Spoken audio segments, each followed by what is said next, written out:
한의학에서는 특히 허한증, 몸이 분들은 이런 항생제 치료를 힘들어하는 경우를 임상에서 많이 봅니다. 안녕하세요. 소아로드의 사슴과 달 한의사입니다. 오늘은 과민성 대장증후군의 항생제 요법에 대해서 한의사의 관점으로 간단히 말씀드려 볼까 합니다. 최근에 한 환자분께서 한약 치료와 침 치료를 시작하고 며칠이 지난 후에 저한테 문의가 왔습니다. 한약 처방 중에 장에 과다한 미생물을 없앨 수 있는, 즉 제균 작용이 있는 약이 포함되어 있냐는 문의였습니다. 처방 중에는 천연 항생제라고 불리는 한방 약제가 포함이 일부 되어 있었습니다. 물론 약제 중에서 주된 작용을 하는 약제는 아니었습니다. 보조적으로 일부 열증을 없애주기 위한 약제였습니다. 한의학에서는 청열지제라고 하여 열을 꺼주는 약제가 있는데, 이를테면 황련, 황금, 황백, 치자, 그리고 포공형, 금우나 연교와 같은 약제입니다. 여러 연구에서 항바이러스, 항염, 제균 등의 효과가 밝혀져 있습니다.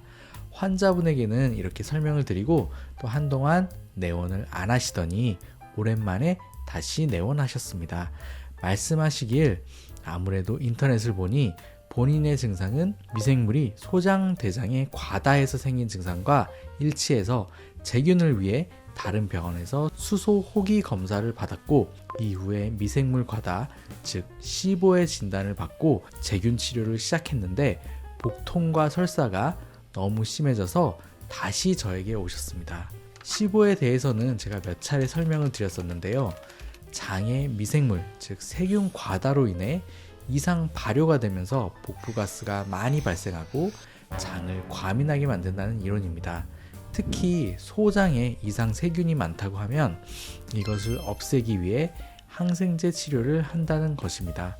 그런데 이 항생제 치료에 부작용을 느끼고 내원하시는 분들이 많습니다.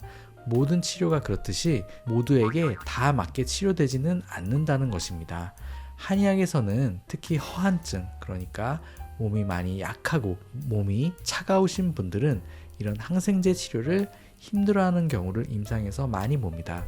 젊고 몸에 열, 특히 허열보다는 실열이 있는 분들에게는 항생제 치료가 잘 맞지만 그렇지 않은 경우도 있다는 것입니다. 그런 경우에는 한방 치료가 좋은 대안이 될 수 있습니다. 약제의 허실과 한열을 잘 조절해서 내 몸에 딱 맞는 처방을 복용하면 내 몸에 무리를 주지 않으면서도 제균, 항염의 효과를 보실 수 있습니다.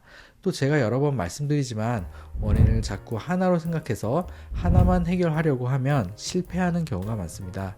시보로 진단을 받았다고 하더라도 여러 가지 장 트러블이 생기는 이유의 주된 이유가 미생물 과다가 아닐 수 있습니다. 따라서 복합된 원인을 잘 파악해야 하고 처방을 구성해야 합니다.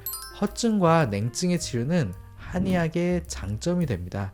또한 복합된 원인을 잘 해결할 수 있는 것도 한의학의 장점이 되죠.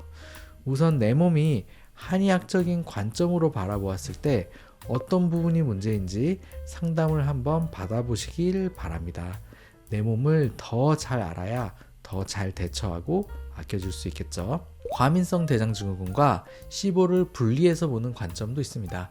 어찌됐든 오늘은 장 트러블을 해결하는 과정에서 항생제를 통한 제균 치료에 대해 임상에서 본 한의사의 관점으로 말씀드려 보았습니다. 그럼 구독과 좋아요 눌러주시면 더 알찬 내용으로 또 인사드리겠습니다.